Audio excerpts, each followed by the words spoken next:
Okay. Hey guys. Hope you're well. Sure, procrastination, huh? I've been wanting to put out something this week but haven't sort of made the time to do it. So finally, here we are. So this week I wanted to chat about um sin, what it really is, um, in my opinion. From reading right the verse. We're gonna read a verse today. Imagine, yeah, taking you to church today.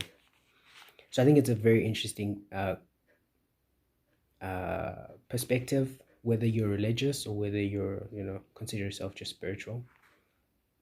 So we're going to read Genesis 3 to 5. Wow. Genesis chapter 3, verse 5 to 6. And so it's the garden story, right?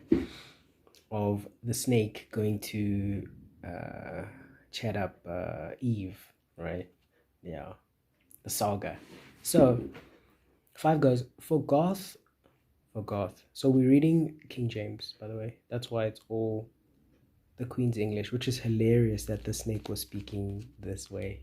Obviously they weren't, but yeah, or that they were speaking this way. Anyway, so it says, verse 5, for God. I promise it says God. I promise. Okay, I just have to believe that it says God. So, for God doth know that in the day ye eat thereof, right? The devil's telling Eve, like, yo, God knows, like, the day you eat of this tree, right? Then your eyes shall be opened, and ye shall be as gods, knowing good and evil. So this is interesting because good and evil. I was like, oh, I always read good and evil, but I was like, oh, good and evil, these are two opposite sides. What is being addressed here? He's talking about duality, right? He's talking about this realm that you will know up and down, left and right, black and white, good and evil, yin and yang. And so the inception of this world, which is, riddled with differences, whereas in my opinion, a God state is riddled with oneness, right? It's like closing your eyes in meditation or prayer. There is only oneness, you know. There is no thing, but when your eyes are opened, there is separation. There is differences. I'm here. You're over there. This thing is black. That thing is white. This thing is big. This thing is small. It's like, I suppose it's a play on the illusion that we are separate, and Lucifer being called the bringer of light. And so the bringer of illusion, right? And this deception of us not being one, us not being created by the same being, when in fact we are. Let's keep going. Verse 6. And when the woman saw that the tree was good for food, and it was pleasant to the eyes, a tree to be desired, to make one wise, she took the fruit, my reading, she took the fruit thereof, and did eat, and also gave unto her husband with her, and he did eat. Oh, I didn't write down the part where it says, then their eyes were opened. I really like that, based on the analogy that I was giving about someone sitting in prayer or someone sitting in meditation, tapped into oneness. And it was almost saying that their eyes were opened. And just like when you open your eyes, there are so many things that don't look like you, don't feel like you, that cause like massive separation, massive anxiety. And I think because our original state is oneness. And so what the devil was doing here to Eve was saying, no, all there is, like, God isn't all there is. And so for me, I think that's where the sin is. And that's where the sin starts. It's to say, I am not one with God. Even though internally there's this hole that I can't fulfill, that I don't understand what it is. And so I then act, feel, and think in certain ways to try and fill that hole, but it never gets filled. And I think that hole is the separation from the oneness, from the all, right? From the Almighty, from God. And so we try fill this hole in different things that we do, whether good or bad. right? We try fill it with the dualities, and not with the oneness. Because God says, I'm omnipresent. He's in every single moment. And so I suppose sitting in states of gratitude, sitting in prayer and meditation, um, these things that bring God in the moment for you. Not that God comes, He's always there, but for you to see that He's always there in everything, that everything that's happening around you is working for you and for your good. You know what I'm trying to say? And so to talk about sin is initially first rooted in this belief that we're separate, that we're all separate, that people were around, we're separate with God.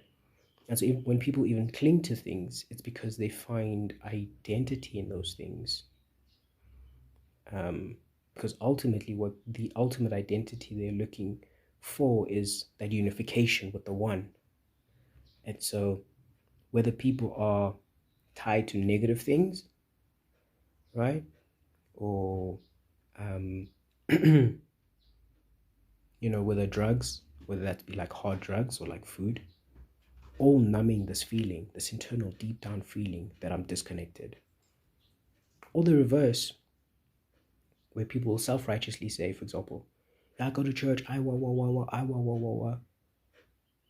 But still their lives are not changing or being transformed, is still a sedative. It's still a suppression.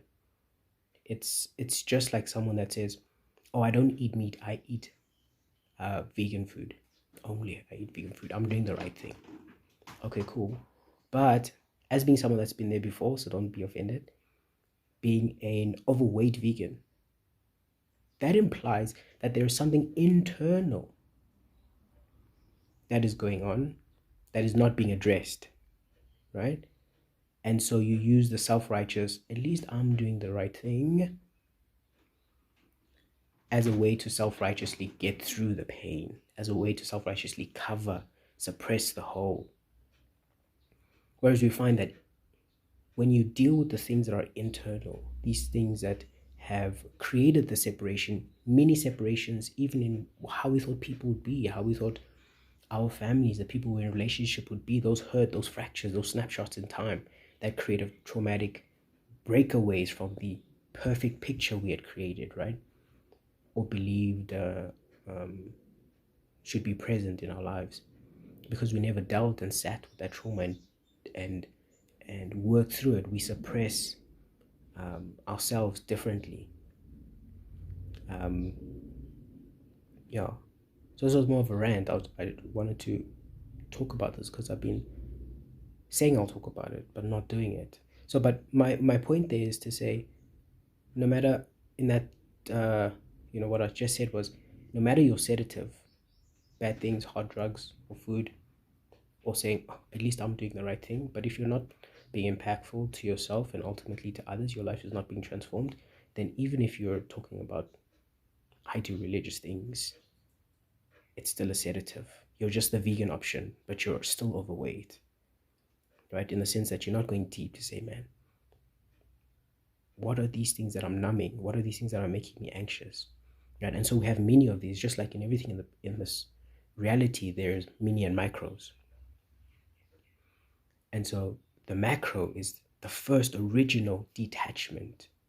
The first original illusion is that we're separate from our maker when he's all around us, And I think, so the devil saying to Eve, there's something else outside of God, was the original, was the entertainment of that idea was the original sin.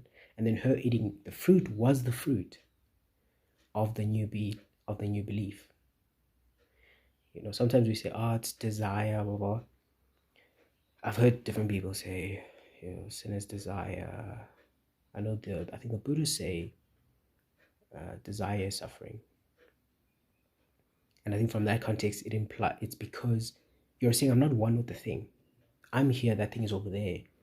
And so there's already a suffering even before I began to pursue it.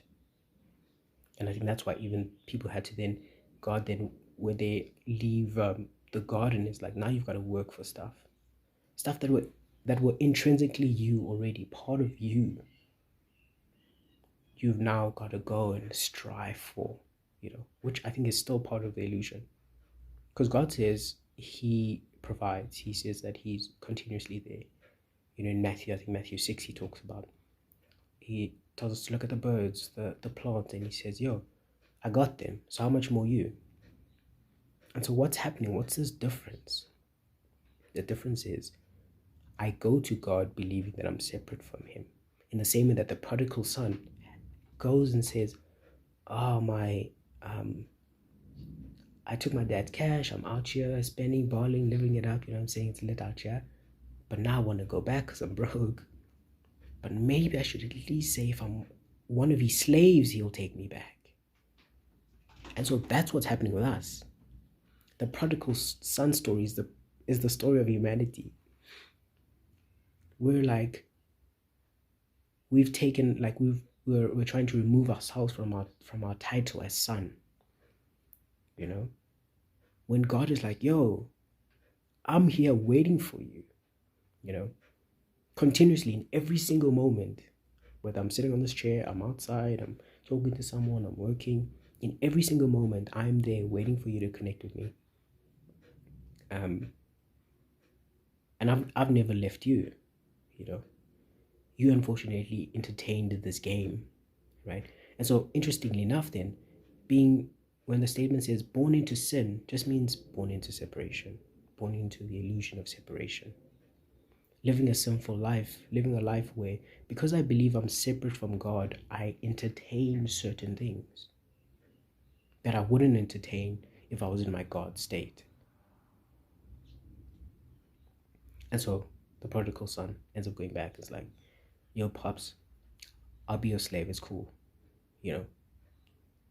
I'm ready to put in the work. I'll do the thing. And his pops is like, bro, I got you this jacket. I got you these shoes. I got you this ring. Like, put them on. Let's continue. Like nothing happened. And it's like the dad had always been waiting to give his son that moment. And the call is always for us to go back to oneness, always for us to go back to God and reunite and change our mind. Metanoia. Have this changing of mind to say, oh, I'm not separate. Me and the source are one. And so whatever I want is already with me. And so I then just assume the position to receive the thing I want. I hope that makes sense. Assume the position to attain the things you want is a mix of faith with works. Okay, but that can be other conversation. But I just wanted to address that. So what are you saying, bro? What I was saying is, what is sin? Sin is our belief that we're separate from God. That's what it is. And then because we believe that, we then do an array of things in separation. But Christ says, yo, when you fed that guy, you fed me. When you've given that guy a place to stay, you've done that for me. What he's pointing to is the oneness.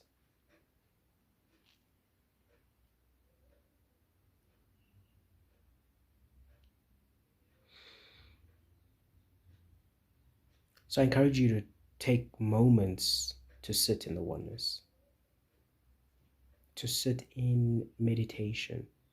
Prayer is asking, meditation is being quiet long enough to hear the answer. And so to sit in the stillness, so that ultimately you can be better, be a better version of yourself. And that automatically implies then being a better version or a better person to other people. As Christ said, love others as you love yourself. So it begins with you. The world doesn't change if you don't change. Your governments don't change if you don't change. Your corporations that sell you this toxic stuff don't change if you don't change. Because they're reacting to you. When you decide, oh, I'm not buying this brand anymore. I don't believe in those foods or in the way they're made. I'm now going to go there. Then the market changes to you. That's a role of business. They say, oh, people are not vibing with this anymore. Let's make this sort of stuff. So the world being toxic, the world being not what we want is because we aren't. Someone was saying something really interesting about the country I'm from, South Africa, and he was like, "Oh, the government is corrupt because we're corrupt in our own ways." And so ultimately, when we change ourselves, we change the whole thing.